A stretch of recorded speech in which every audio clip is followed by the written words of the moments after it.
Court में मिताली की हार।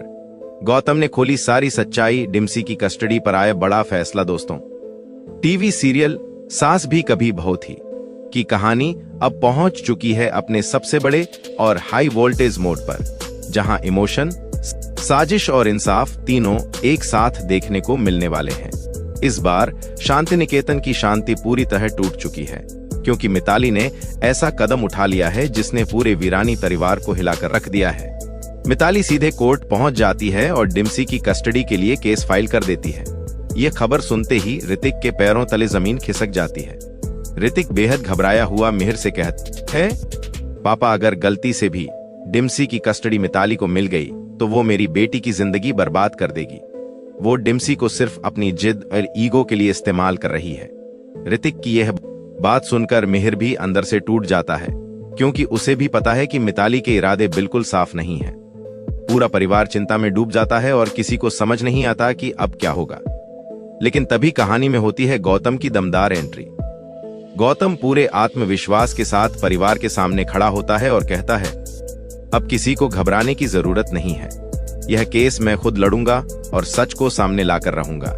गौतम की यह बात सुनते ही पूरे परिवार को थोड़ी राहत मिलती है, क्योंकि सब जानते हैं कि जब गौतम मैदान में उतरता है तो जीत अक्सर उसी की होती है। अब कहानी पहुंचती है सबसे बड़े कोर्ट रूम ड्रामा पर।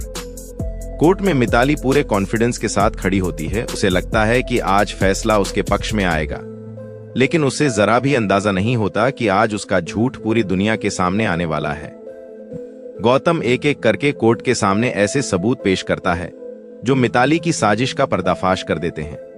वह दिखाता है कि कैसे मिताली ने झूठ बोलकर सबको गुमराह किया, कैसे उसने डिम्सी को अपनी चालों का हिस्सा बनाया और कैसे वह सिर्फ अपनी जीत के लिए एक मासूम बच्चे की जिंदगी को दांव पर लगा रही थी। कोर्ट में मौजूद हर शख्स यह सब देखकर हैरान रह जाता है। जज भी मिताली के इस सच को देखकर सख्त हो जाते हैं। वहीं दूसरी तरफ मिताली के चेहरे का रंग उड़ जाता है। उसे समझ आ जाता है कि अब उसके पास बचने का कोई रास्ता नहीं बचा है। आखिरकार मिताली कोर्ट में हाथ जोड़कर गिड़गिड़ाने लगती है और कहती है, मुझसे गलती हो गई, मुझे माफ कर दीजिए। लेकिन इस बार ना गौतम रुकता है और ना ही कोर्ट नरमी दिखाता है। कोर्ट सख्त फैसला सुनाता है और डिम्सी की कस्टडी हमेशा के लिए मिताली से छीन ली जाती है। साथ ही मिताली को कड़ी चेतावनी दी जाती है कि वह दोबारा कभी इस परिवार की जिंदगी में जहर घोलने की कोशिश न करे। यह फैसला सुनते ही वीरानी परिवार की आंखों में आंसू आ जाते हैं, लेकिन इस बार ये आंसू दुख के नहीं बल्कि खुशी के होते हैं। वहीं दूसरी तरफ मिहिर भी एक बड़ा फैसला लेता है और नोएना के साथ अपनी सारी बिजनेस पार्टनरशिप खत्म कर देता है। वह साफ कह देता है कि अब नोएना का इस परिवार से कोई रिश्ता नहीं है। अब शांति निकेतन में वापस आ चुकी हैं तुलसी, और जब तक तुलसी इस घर में है तब तक कोई भी इस परिवार को तोड़ नहीं सकता। अब देखना यह होगा कि क्या मिताली सच में अपनी गलती समझकर सुधर जाएगी या फिर नोएना कोई आखिरी चाल चलकर फिर से नया तूफान खड़ा करेगी। दोस्तों, आपको क्या लगता है? अपनी राय हमें कमेंट बॉक्स में जरूर बताएं।